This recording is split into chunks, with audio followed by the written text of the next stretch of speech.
Greetings from everyone, whoever's watching this recording, especially my lecturer, Miss Nazira. My name is Ben Fong, and today we are doing an interview for MPU 3343. As you can see, we have a very special guest right here, which is called Mr. Vincent. Mr. Vincent, how about you introduce yourself? Give yourself a background story. Yeah, my name is Vincent Tan. I've been working with a Japanese company. It's a general contractor, i.e., they're doing those all design and build projects. I've been joining this company as a quantity surveyor for about 20 years. Uh, yeah, that's it. Okay, thank you, Okay. Mr. Vincent, for introducing Yeah, yourself. yeah. Is there somehow that any of your family is also in construction industry? No, not related. Yes. Alright, thank you for introducing yourself, Mr. Vincent. Now let's get down to the main point of this interview. I'll ask you several questions and hopefully you can tell them from your perspective. So my first question is that what are the main responsibility of a quantity surveyor based on your Of course, experience? the main role of quantity surveyor is to take care the project cost is one of the major law. But beside that, there is another two important thing that we must take care as well. One is the delivery of the projects and the quality of the project as well. It means quality of the work itself. So it's not about the cost. So it's these three items together: quality, delivery, and this quality. Alright, out of those that you have mentioned, which one is the most important or essential responsibility of a quantity surveyor? Depends on the character of the project or the requirement of the clients. Sometimes if the client is they have, like for example, those semiconductor factory, timing is very important to them. So we have to put the delivery on priority. Like for example, project like hotels, I think the quality will be the priorities. So it depends on the characteristic of the projects. Alright, moving on to our next question. Since you are such a professional quantity surveyor that you have been working as for 20 years, what is your most successful projects that you have achieved or you have been cooperated with?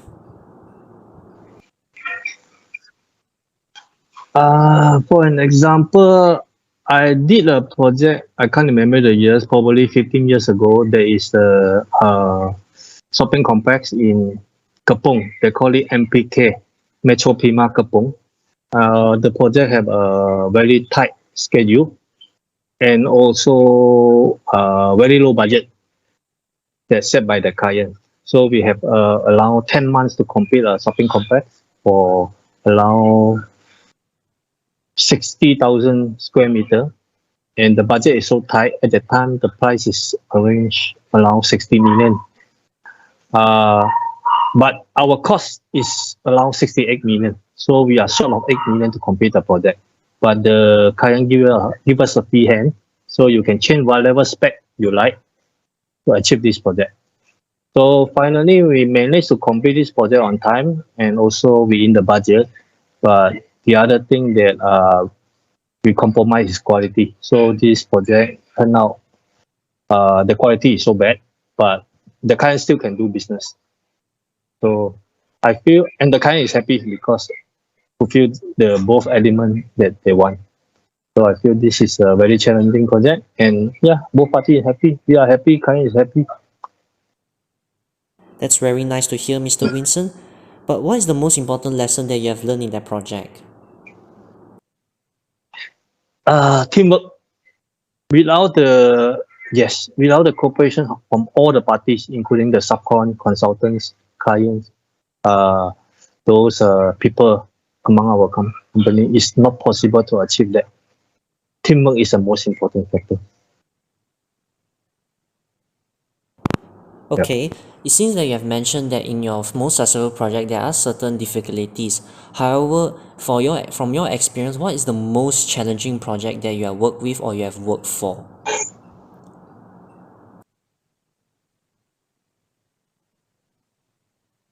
Challenging one. Yes, that is the first project that I handle. There is a hotel project in Jalan Bukit Bintang. So actually, the project have a strongest team. We have the best architect in town. best quantity surveyor and best structure engineer at that time. And okay, but the project I consider is failed because the project had been delayed for 10 months and over budget by around 20%. So yeah, actually we have a best team, but because we can't work as a team, that's why the project is failed. So yeah, the most challenge is how to work as a team during that time for the project. So again, teamwork is very important. Alright, I'm going to ask you a several question based from a quantity surveyor that have faced challenges in the work field. So based from your answer or from your Okay. experience, I want you to tell me what are your answers to these questions. For example, what happens when you fail to estimate a project cost? Fail to estimate a project cost, you mean? Do you mean like we undercost the project, or is it like that? Is it your meaning? Means like How about you tell me both, eh? Eh? let me talk about underestimate the project cost first. If you underestimate a project cost, so because we are doing design and build project, so we have more ground to pay on. Because some item is not clearly stated, we still can change some spec or change the method of construction. So we have the type of free hand to modify a bit. So normally, if you have that kind of problem, like for example, when we tender a project, once we get it, we recheck and we found out the project is underestimate. So we have to have a very tight control at the beginning. Mean we try to save a bit or a little from every element or from every aspect of it. We try to save from that. Then also we try to find out more. We try to do some value engineering. It's very helpful. For example, new proposal to the client. If the client is happy, then maybe we can save some money from that. So this one help a lot. But this is not so applicable to those conventional projects. But for those design and build project, you always can do that. Okay. For overcost, I think this one normally your company will happy because you make more profit. Only if most of the time, if you are overcost, you won't get the project. That's it. So yeah. Alright, Okay. moving on to our next one. What happens when a quantity surveyor fail to deliver the project on time? Is there any consequences? Yeah. This is one of the element that I said just now. It's a very important element. So the delivery of the project is sometimes can be affected by so many other factors, like short of money, short of worker, or sometimes like this COVID pandemic. A lot of projects they just can't hand over on time because due to this pandemic. So normally when a project can't deliver on time, so the main effect is the LAD. It means the client will charge penalty on you. That is one of the pressure.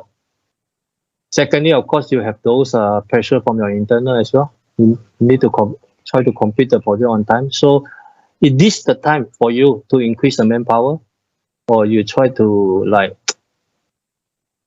this? That's why the law of quantity surveyor is very important. When you can, if you just emphasize on cost, but you don't care about the delivery of the projects. At the end of the day, if the project can't deliver on time, you will have big trouble. Like client is dissatisfied with you, and so many poor quality work as well because they rush for completion. Yeah.